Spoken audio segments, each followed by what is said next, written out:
So once again, just as Andrea stated, who am I? So I'm the veterinarian. I'm also the safety coordinator. I'm a Stop the Bleed instructor.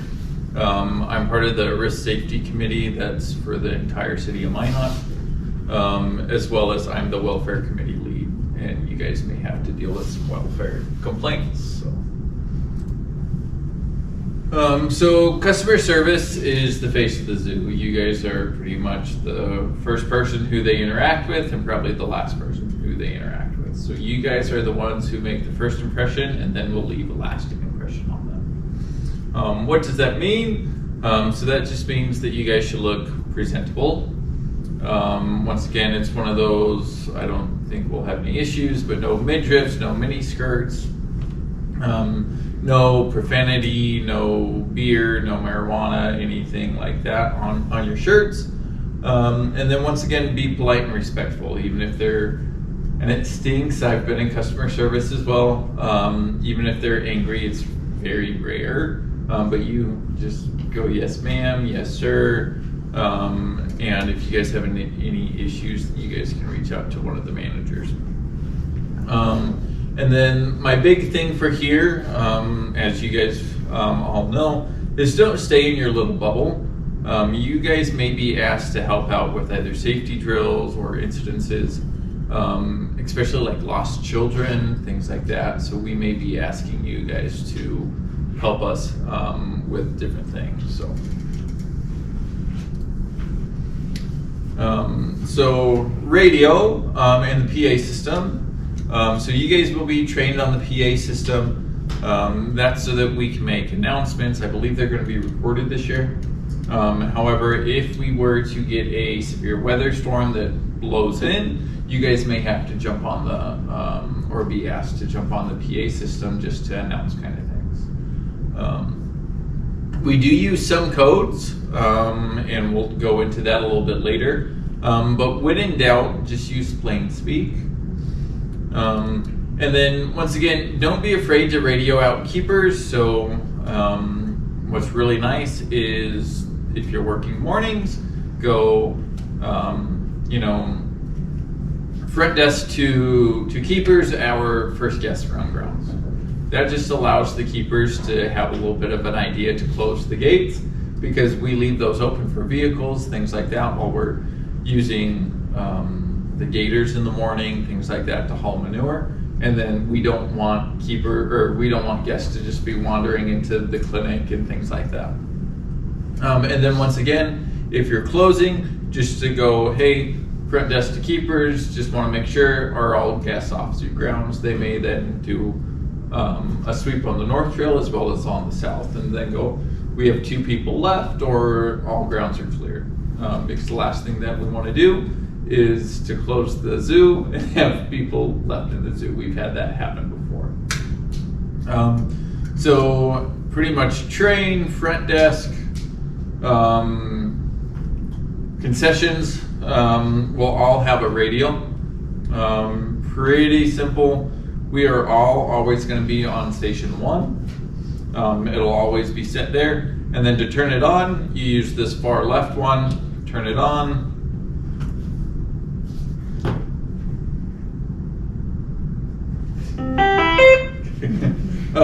Wait for the beep, and then you just hold this button on the right hand side, and then you can go test, and then somebody else can hear it, or you just talk onto it. Once you're done talking, you let go, and then they can respond. Okay. Any questions regarding the radio? This is probably the most intimidating part of your guys' job. I know a lot of you guys don't like to talk on the radio, but this is the way that we communicate. Especially if there's maybe a lost child or a lost parent or something else like that. This is how we can all get a hold of each other. If you're up in concessions and you guys are low on money, of ones or quarters or whatever, then you can radio, and then you can get a hold of a manager, and then we can get that changed to you guys. When you're done, just plug it into your little charger, and then make sure that it's beeping red. Questions regarding radios? Pretty simple. If not, we'll learn as we go.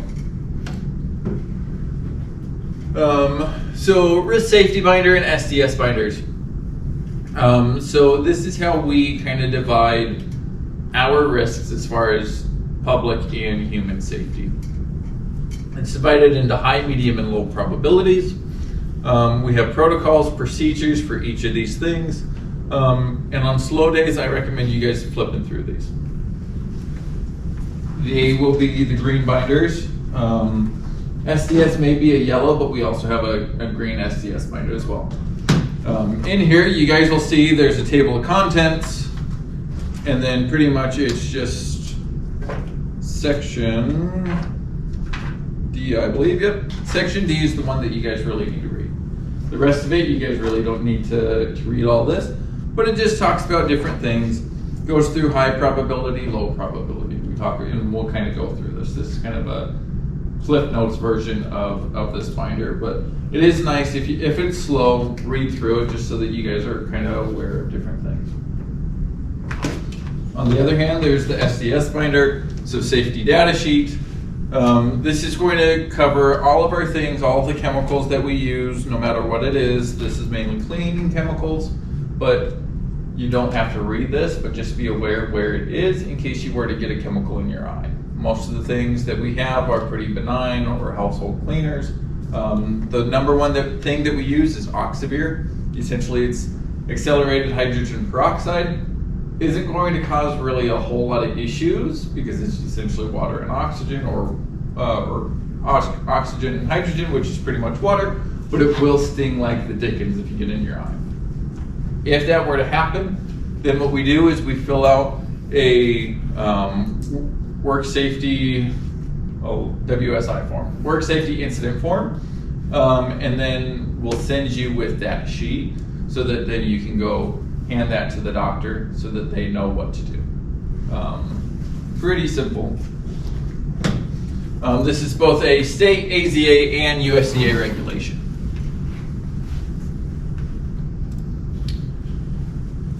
So this is probably going to be one of the big issues that you guys will be dealing with, and it's service dogs. Now, there's a difference between a service dog and an emotional support animal.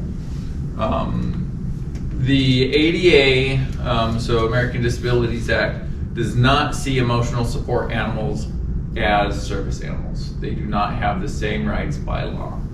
Now, a lot of people will argue that it is a service animal. This is essentially something that you can buy online for 50, 60 bucks. It has a vest that says service dog, it has all the little cards, has the certificate, all these things, and it's not a service animal. Any of us, I could buy one right now, and I could say that my peacock is a service animal. So that's where it gets a little bit complicated. And then once again, you can't rely on ID or any of these vests or anything else like that. So when it comes to a service dog, due to the American Disabilities Act, there's very few things that we can ask. There's really only two questions. And that is this a service animal? Yes, no. And then what 2 or 3 tasks or services is this animal trained to do?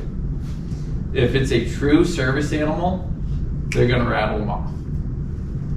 If it's not a true service animal, they're going to hem and haw because they could probably come up with maybe 1 or 2, but they're not going to be able to come up with all 3.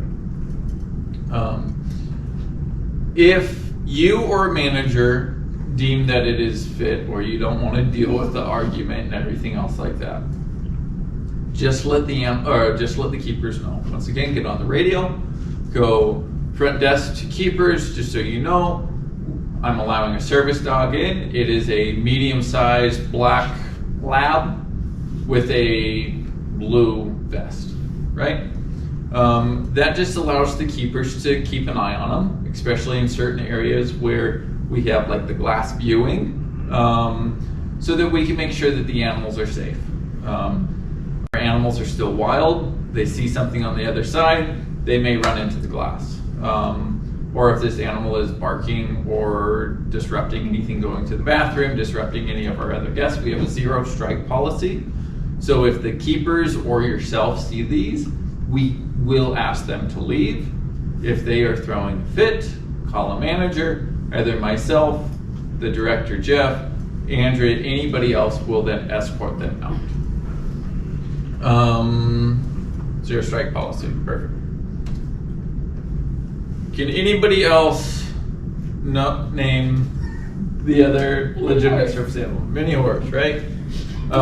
This one made the news a couple months ago that it was flying on, I think it was American Airlines. Other than that, it's a dog or it's a horse. Can't have a peacock, can't have anything else. Usually service animals, it's a little tricky, but you're not going to have the little tiny toy dogs, right? You're going to have the animals that are bigger. So you're going to have the working dogs, you're going to have the labs, the goldens, the different retrievers. You're typically not going to see a small dog. However, there are some smaller dogs. Once again, going back, I don't think I wrote that on there. Maybe over here.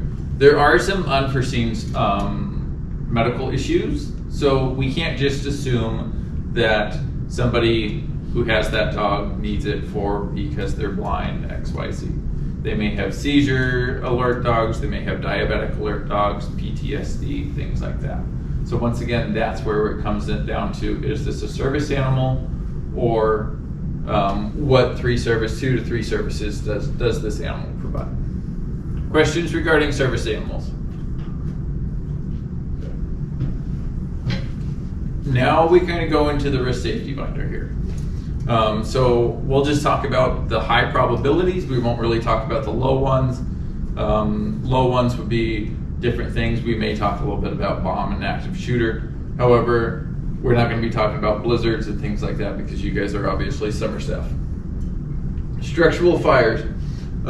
So the fire department tours this facility at least yearly. We do active safety drills and fire safety drills with the fire department, where we'll actually bring in the fire trucks. We'll have the hoses, we'll have smoke, we'll have everything else with these with the fire department. Fire extinguishers will be in every single building or every single main room. There's one in the back corner here, and those are tested yearly as well. There are also maps in the big ones, so there'll be a map in concessions, there's a map behind the front counter so that you can kind of understand where those fire extinguishers are and then where the exits are as well. When it comes to fire, personal safety is the number one. We don't need you to play hero. If it's a small fire somehow and you feel that you can contain it, 100%. Obviously, if it's a bigger fire, get out, and we care about you. We can replace a building, we can replace stuffed animals, we can't replace you. The biggest thing when it comes to fire is you need fuel, oxygen, so pretty much you need airflow, and you need stuff. So that's why we talk about removing clutter. Especially in concessions, it's tight corners. Try not to leave things in front of the exit in case you have to exit. And then when you're exiting, just remember to close the door. Once again, fuel, oxygen, you close the door. Can't give fresh air when it's burning and so forth. So you close the air. At least it's somewhat contained versus blowing out. Or if you see smoke coming out of a door, do you open the door? No, right? Hopefully some of you guys have seen the movie Backdraft. That's the whole idea of it. So don't open the door there. If you need, call 911. Either one of the managers will be on the phone, but if we ask you guys, just remember location, that's very important. Is it on the north side? Is it on the south side? Depending on where it is, we're not having a whole lot of construction right now. I say right now, but then that'll allow them to know which gate to come out of. And we have these maps located. We have other maps that have Penguin Gate, Tiger Gate, things like that, Bear Gate, and the fire department and dispatch all know where that map is. Are we open or closed? Because everybody has a cell phone, everybody wants to be YouTube or TikTok famous, they're gonna go over and try and take a picture, right? So that's also another thing, so that we may have to do crowd control XYZ, so that we can also keep the fire department safe, so that they can do their job. Once again, is public around? Once again, I talked about that whole social media thing, and then the type of fire. We don't really have the fryers anymore, so you won't have to deal with grease, but usually it's a structural fire, maybe electrical fire, something else like that.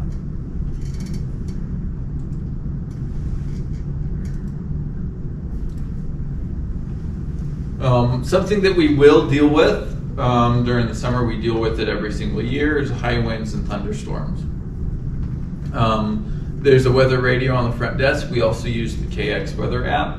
And you'll hear things, or the animal keepers will also keep an eye on the radio and the Doppler and everything else, so that we know whether or not we need to bring animals inside. So what animal is probably not the best to have outside during a thunderstorm?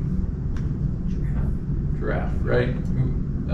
You don't want the really tall animals out there, and giraffes probably our tallest animal. And then once again, kind of how I talked about, if the keepers don't already know and you see something or you hear something over the radio, don't be afraid to jump on the radio and go, hey, I just heard over the radio that there's a thunderstorm coming in. It's expected to hit, Minot in 10 minutes, 6 minutes, something else like that. That way we can have ample time to move these animals inside, so that we don't get a giraffe hit by lightning. We talked about the KX weather app.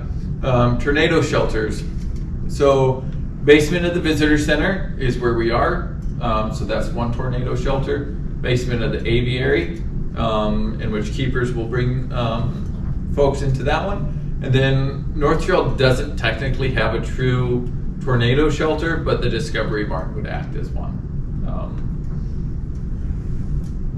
The other big thing is you may be told that the zoo's closed for the day. If we have a huge thunderstorm or a huge windstorm, it's not uncommon for a lot of our older trees to get toppled over, and then if the barrier fences or anything, or if an enclosure gets damaged, something else like that, then we may close for the day. Disorderly behavior, you'll probably deal with a few of those, usually on senior ditch days, usually when we have the most issues. However, we have had some individuals on drugs or on alcohol come into the zoo. Fair time's usually a big time when we have issues like that, so that we can deal with people. So if a person is threatening, harassing animals, staff, patrons, just call a manager or a zookeeper if you don't feel like you want to deal with that. If you ever feel threatened or unsafe, or you feel that this individual is getting angrier and you can't calm them down, call over a manager as well. Once again, we care about your safety. All the managers are trained to de-escalate individuals, but every now and then we will have to do a code visitor. This is just kind of a code. Once again, if you don't remember, just go on the radio and just go, hey, we just got a complaint that somebody's walking around the children's zoo without pants on. That's happened before, right? He was completely naked. He didn't have anything. So then somebody knows, and usually you describe them a little bit. Every now and then, sometimes it's benign. Sometimes it's just an old guy following a mom and a kid, and he doesn't mean anything by it, but they feel unsafe, and they may say something. And then we just make sure that they can get in their car safely and go along. There's all sorts of crazy people out there, stalkers, ex-husbands, ex-boyfriends, ex-girlfriends, all the craziness out there. And once again, we want all of our patrons as well as you to be safe. The zoo does have an ordinance if somebody jumps over a barrier, that we can press charges if we want to. Signs are posted throughout the zoo. We just installed a bunch of security cameras all throughout the zoo, so that we then can have it on tape as well if we do decide to press charges. That came from when a drunk guy decided to climb into the bear exhibit and pick a fight with one of the bears. Did not end up well for him. He ended up going to the emergency room saying that he got attacked by a dog, and they go, dogs don't have claw marks like that. So once again, we can press charges. Once again, we usually don't have issues, but we have had individuals that get drunk and spit on our animals or use profanity towards our animals. And once again, I think it's usually around senior ditch day, but you know who they are. They're looking around, and making sure nobody's looking. Then they'll hop over and try and feed the giraffe when the giraffe feeding station isn't open, or they'll try and do something silly. So, once again, when in doubt, call a manager. If it escalates to that point where either myself, the manager, Jeff can't handle it, we'll call the park district as well as the police department, and they'll come and handle it. Lost child.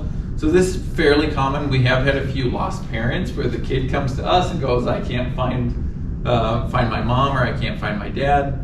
But we will more than likely have a lost child drill sometime during the summer. It'll just be a drill, but we will ask you guys to take part. So typically we say code pink or code blue. Once again, if you can't remember, just go, hey, we have a lost child. But code pink is for a lost girl, code blue is for a lost boy. And then give a description. So say lost or found if a kid comes to you, and then just go, hey, we are looking for a 9-year-old boy, blue eyes, brown hair, wearing a SpongeBob t-shirt, last seen over by the lemurs. So then we can kind of go, okay, let's circle by the lemurs, let's kind of, and the keepers will kind of divide out. Once again, don't stay in your little bubble.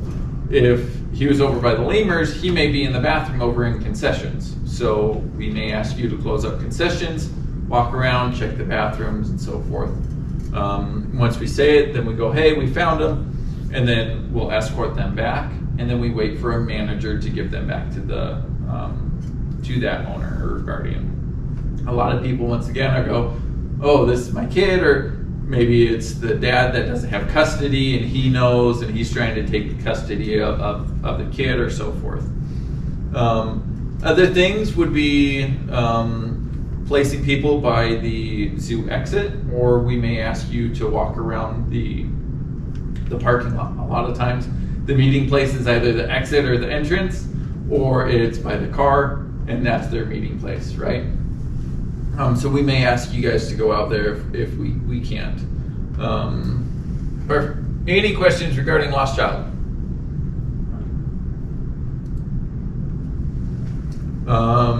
Medical or ammunition safety, you guys won't have to deal with this. However, some of our animals are on certain medications. Our keepers are usually pretty dang good about it. However, if you were to find a medication on the ground or find one of their medication bottles, please just give it to a manager and we'll figure out how that issue happened. There are, and this is just so that you guys are aware, you guys will never have to deal with it, but we do have ammunition and firearms located on zoo grounds. This is more for if an animal gets out and we feel that it is a dangerous animal or endangering patrons or staff, we may have to use lethal force on them. We really don't have any animals where we would have kind of like a Harambe issue. If you guys remember, what was that, 5-6 years ago, a child fell into the gorilla exhibit, and the gorilla wasn't being aggressive towards the kid, but had the kid. Unfortunately, one of the zookeepers did have to shoot that animal in order to save the child's life. So we are trained, and once again, odds are if we don't do it, maybe the police officers will, but just so that you guys are aware. Robberies and vandalism. Once again, the biggest thing is to reduce clutter by fences. Don't park vehicles by fences. Once again, that's for both things coming into the zoo and things coming out of the zoo, right? If say cat got out, that'd be a springboard to get out and then into the city of Minot. If we have cardboard or we have a pallet of stuffed animals or somebody parks a golf cart there, it's just a springboard out, and then we have to deal with the whole city of Minot versus our small little zoo. Once again, that's for people coming in. They'll climb up. Instead of dropping 8 feet, it's easy to just jump on something and then come in. And then once again, easy for them to get out. If you feel unsafe, please call a manager or security, especially late staff or closing staff. We are always more than happy to walk you guys out to your vehicle and make sure that you guys get home safe because we care about you guys. If there is an issue, we do not give you guys pepper spray. However, the police department say that wasp spray is just as easy and it works just as well, kind of a thing. And once again, you don't get inundated with pepper spray. It's more you can shoot a little bit farther and you can hit them with it. That'll be behind all the front desks, everything else. So even if you see it, you'll always probably deal with wasps in the summer. However, this is why there's wasp spray behind the counter. Once again, if you ever feel unsafe, just let a manager know. If for some reason, it was a few years back, we had an individual pull a knife on one of the gift shop people. It was late. Just give them the money. It's not worth it. We can replace a couple $100. We can't replace you. We have never had that ever since. But once again, people are crazy. Special events at the zoo. We will have free days. We will have different things, bacon and brew, things like that. If you are of drinking age, just act professional whenever at an event or in Roosevelt Park Zoo or Minot Park Zoo attire. That means usually don't go to the bar in your Roosevelt Park Zoo shirt or Minot Park District shirt and make a fool of yourself. Or like we said, golf carts, if you're drinking, don't get behind the car or don't get behind the wheel of even a golf cart and so forth, because once again, we don't need to have that bad publicity. And we want to make sure that you guys are staying safe. A few other things, you guys won't have to deal with this, but ozone. So if you are driving the train this summer, or if you guys are walking by on a break and you see a red flashing light over by Penguin, please let us know. That means that our ozone is not working. We use the ozone to disinfect the pool, and if that red light is blinking, that means we have an issue, and we need to make sure that the properly trained individuals can deal with that. Once again, if you see that, please just notify a zookeeper or a manager as soon as possible, so that then we can take that or get that taken care of. Animal attacks, animal escapes. Once again, hopefully this won't happen. However, you guys are kind of an extra set of eyes. And a few years back, we had a maintenance individual let us know that our baby giraffe had fallen in with the zebras. So we needed to make sure that we could get the baby giraffe back with mom and dad before the zebras tried to play with it like a rag doll. So once again, that was just a maintenance guy. He let us know, and then that way we could then make sure that our animals are safe. If you see an animal get out or something silly, we left the goat pen unlocked, even though that it's a goat. A small goat to us maybe isn't that big of a deal, but a small goat to a 3-year-old can definitely cause some damage, so let us know. Once again, if we were to have an issue or we're doing an animal escape drill, you may be asked to do crowd control, because once again, everybody has those cell phones, everybody wants to get TikTok famous, everybody wants to go viral, right? And then once again, kind of like how I talked, not all animal escapes are dangerous. However, depending on the size of the individual, it could potentially lead to some harm. Questions? Trying to go quick. Bomb threats, once again, we're considered a soft target. However, we have had a bomb threat in the past. It was 7, 8 years ago. ended up being that the guy kept calling saying, hey, I'm a PETA person, I'm against zoos, I'm gonna take a plane and drive it into the zoo and blow up the zoo. Ended up being that it was an unreliable source. However, we do take things seriously. If you see anything like a big coat and backpack in the middle of the summer and it's 100 degrees, maybe something where you're like, what's going on, right? If you see somebody leave a backpack around and kind of leave it by a structure or different things like that, or a box or something weird, let us know so that then we can kind of figure out what's going on and so forth and call the appropriate individuals. Sometimes it's just a kid left his backpack, but sometimes it could be worse. Along with that, that is why we don't allow, and it's more for safety, but bicycles, scooters, if people go to the park and they have tennis rackets or baseball bats or any weird things, this is also why we don't allow that. We are more than happy to store that behind the front counter for them if they're walking through, or they can place that in their vehicle. Golf cart and vehicle safety.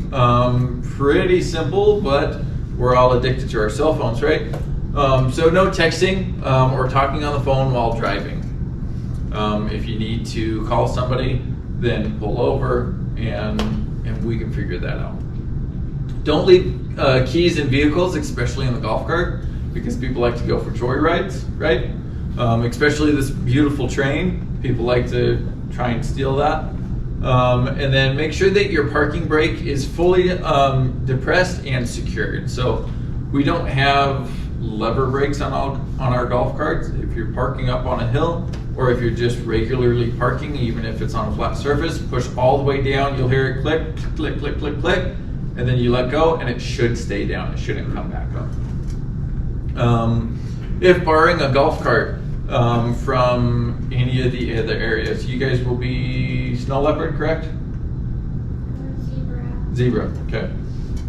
If you guys are zebra, make sure that you are using the zebra one, because once again, we may have food, we may have dirty dishes, we may have animal poop, all sorts of other things, and that's the last thing you want to do to bring to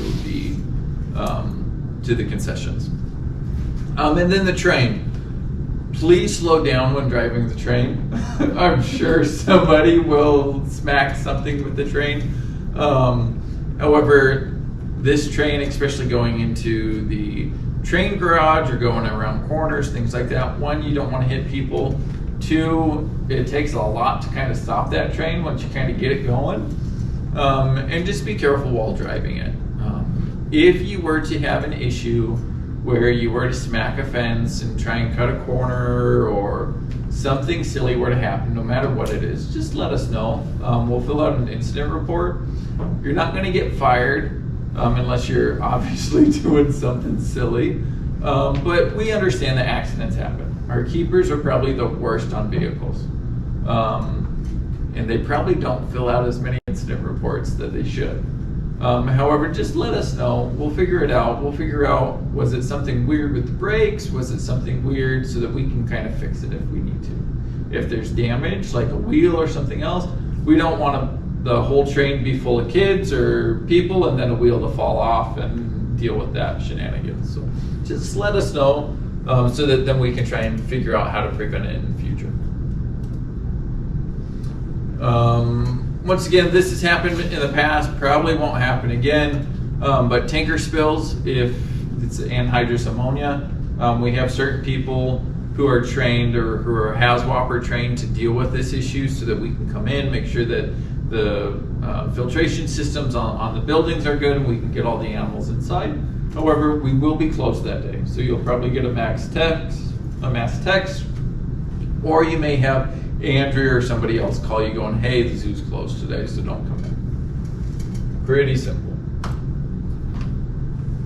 Active shooter, with everything going on in the world, right? It seemed like every week there was a mass shooting somewhere in the United States.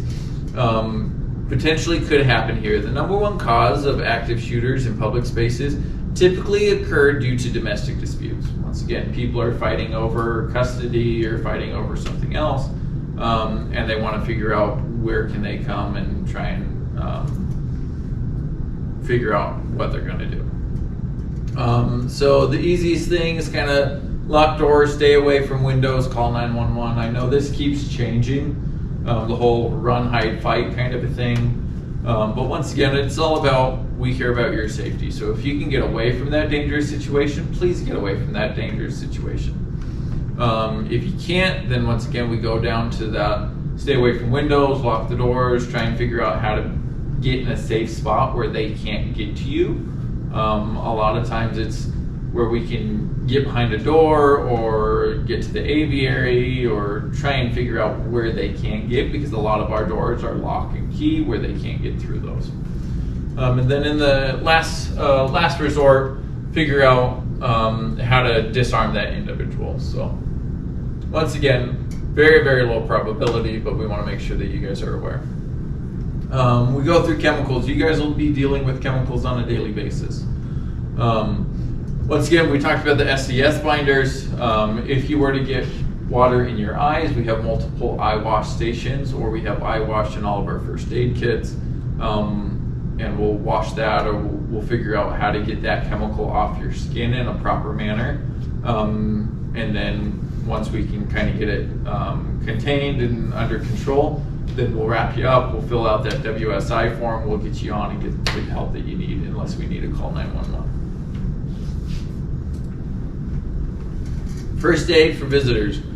How many of you guys are currently certified first aid AED? Okay. If you guys have that, please give Andrea your first aid certificate or AED certificate. We'll just keep that on file. As you guys know, if you're first aid AED certified, you can only give the care that you are trained to give, right? But you then are protected. If anyone else tries to do CPR and you don't know how to do it properly, you are not protected under the Good Citizens Act. So pretty much, what does that mean? So that means that pretty much all the first aid that you guys can really give are the sting relief, natural swabs. You can give those.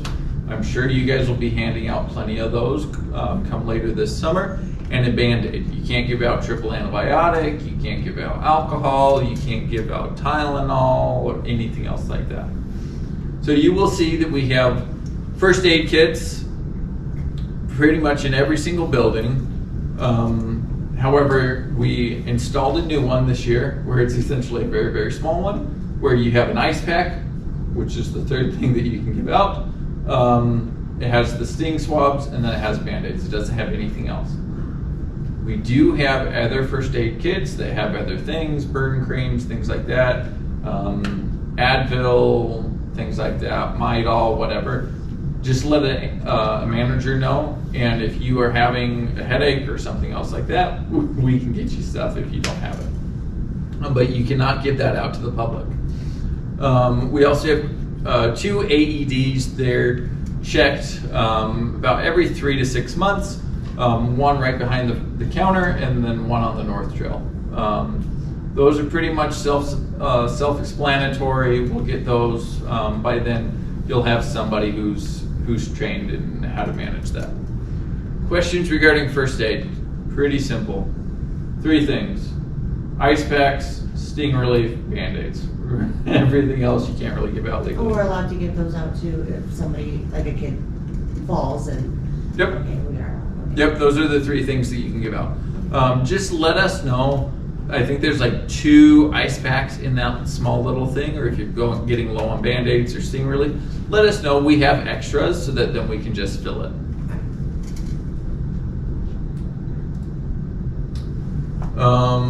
I've kind of preluded to this, occupational health safety.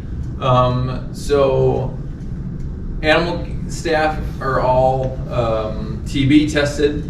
Some are rabies vaccinated.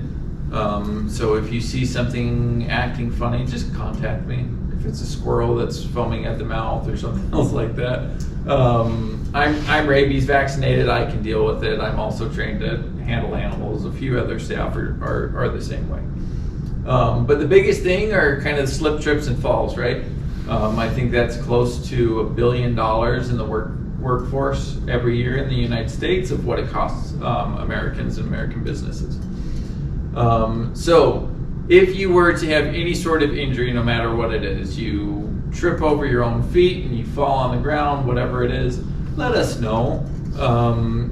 And we'll have you fill out a WSI or fill out a claim. Doesn't mean that you have to go and seek medical attention, but just in case you're covered, kind of a thing under workers' comp. If you don't, and then you go, wow, like I completely destroyed my knee, I should have said something, then it's a lot of backlogging, it's a lot of kind of going into doing an investigation, could lead to hefty fines or out-of-pocket costs as well. So once again, even if you think it's minor, you get something in your eye, or you cut your finger, or something happens, you run over your foot in the golf cart, just let us know so that we can fill that out. There's been several times where we probably should have filled out a WSI form, and then it kind of comes back to bite us in the butt. Spill kits, I should have grabbed one. You want to go grab a spill kit really quick? This year we've done something different. What you'll find are, just let us know. We have them in every single building. We actually have 3 for this building. It's a yellow and red litter, cat litter box. It shows you how to fill up a spill kit. So if there's something like blood or vomit or something else, if it's just water, we can easily mop it up, right? But if it is any sort of body fluid, especially during summer camp, we always have a kid that gets too hot or has an upset stomach and vomits. Let us know. Pretty much it has gloves, it has a face shield, has litter. You put on all your personal protective equipment, or you can just call a manager. We'll contain it. We'll put litter on. It has a, there we go. It has a dustpan where we can scoop up all the litter.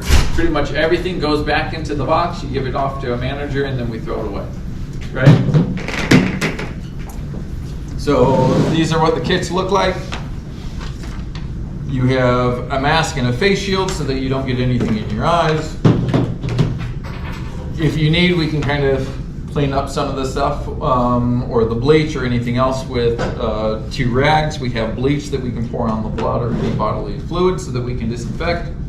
We got 4 pairs of nitrile gloves, and then we have kitty litter. So pretty much you put on your personal protective agents or equipment, and if you feel that you can contain it, you usually put a circle around so that it doesn't spread. Put all this on that bodily fluid, and then once you're ready, then you can scoop it all up, put it all back in here. Once you're done with this, throw it on here, pour this whole thing of bleach on top of the thing, and then we can then hose it down after it sits and disinfects. Throw everything in here, give it off to a manager, and then we'll dispose of it properly. Questions? Okay. If you guys don't want to do that, because some people can't handle blood or vomit, we totally get it. So just come and get one of us, call a keeper or something. It's not something we're going to make you do if you can't handle it. And believe me, a lot of people can't, so don't worry. If it's human, I can't deal with it, but if it's an animal, I'm fine with it. I'll catch dog vomit all day, but if my niece is vomiting, I'm like, no, go over there.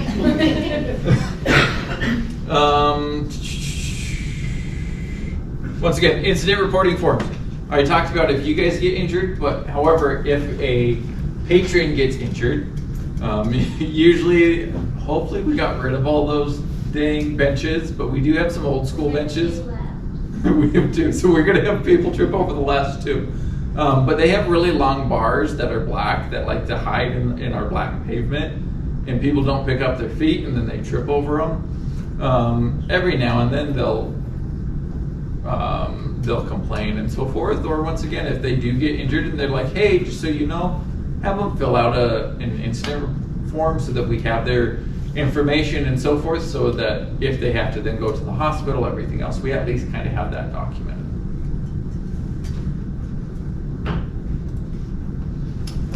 We're almost done, guys. Animal welfare or wellness policy. So you may be asked about questions or about enclosures or anything else like that when it comes to animal welfare. Everybody thinks that they're an animal expert. A big one that we get is, why does it look like the bears are in jail, right? It's probably our oldest, now it's probably our oldest enclosure. And we just talk about, maybe instead of talking about the negatives, we talk about all the positives. We talk about how the bears love their sandbox, or how they love hanging out in the hammock, or we talk about the enrichment program, how that we are stimulating the minds and the activities and everything else within that enclosure. We try not to focus on that. Otherwise, an easy way to shut them up is go, we understand that. If you'd be more than happy to give a donation towards the new bear exhibit, we'd gladly appreciate that. That usually makes them go away. When it comes to other things, if they're asking questions, it's never a good idea to make things up. So if they're going, hey, what is going on with this? Or I see that this animal has this animal's under a medical watch sign or something else like that. Don't make things up, because then it gets around and then it's kind of that snowball effect. If you don't know, just ask for a manager, ask a keeper or something, and we'd be more than happy to chat with you. We'll figure out the politically correct way to answer that question. We talked about some animals you may see medical observation. So Clover, she's actually missing part of her right foot. So sometimes it looks like she's limping. So we have that on there. If an animal goes through something and we're just watching it, we'll have those signs up there. So just so that you guys are aware. If something is new, we'll probably let you know what to say with regards to that. And then there will be people who just don't like our exhibits or our zoos or anything else like that. Some people will have a welfare concern. Once again, everybody's an animal expert. If they do have a welfare concern, we do we have the break room right across from the break room. We have welfare concern forms. We are more than happy to have the public fill out a welfare concern form. Have them write down their concern, what they're concerned about, contact information, name, number, email, everything else like that. If it is an immediate response that we need to take care of that we haven't caught yet, we'd be more than happy to send them an email or a phone call or anything else. Otherwise, we'll take it to the Animal Welfare Committee that meets once a month. We'll talk about it and go, hey, we've had one concern or two concerns or whatever regarding this. What can we do to mitigate this? Because sometimes it's just they think like an okapi, right? Okapi, so Keely or okapi, they go, he needs a friend. That's a welfare concern, right? Well, the biggest thing is that okapis are solitary animals. So it would actually be more stress by putting another okapi in. So it's sometimes it's very simple things like that where they just don't understand the natural behavior of these animals. Or sometimes like we have our Highland calf or our bison calves, and they go, we never see it nurse. Well, we can assure you that we've seen it nurse. We'll take a video, we'll text it to them, email it to them, something else like that. So, questions regarding the animal welfare wellness policy. That is also open to you guys. If you guys are walking around and you guys see something that you're concerned about, either contact the keeper, contact me, contact Andrea, Brandy, Jeff, anybody, or you can just fill out a form. You don't have to write your name on it. You can just be anonymous. Almost done. I think this is my last slide. Food safety and concessions. Course is online this year. Okay. If you haven't taken it, then you'll be taking that. So that's beyond my scope. We can say no to outside food. If somebody brings in McDonald's and we go, unfortunately, we can't have that inside the zoo. However, there's a lovely pergola, there's a lovely park. You guys can more than happy to enjoy it out there. And if you guys are done, then you guys can bring it back. Otherwise, we have people bringing pizzas. We have all sorts of stuff coming in. You guys are more than happy to get food delivered. Once again, we just ask you to follow those same rules. Have it either outside or in the break room. Don't go out and flaunt it in front of everybody else. The other thing is we don't allow plastic lids or plastic straws.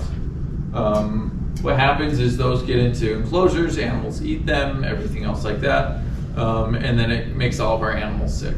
It's mainly the squirrels. You'll see trash everywhere, which then leads to other issues. And also, if you see trash, please pick it up so that then we can put it in the right receptacle.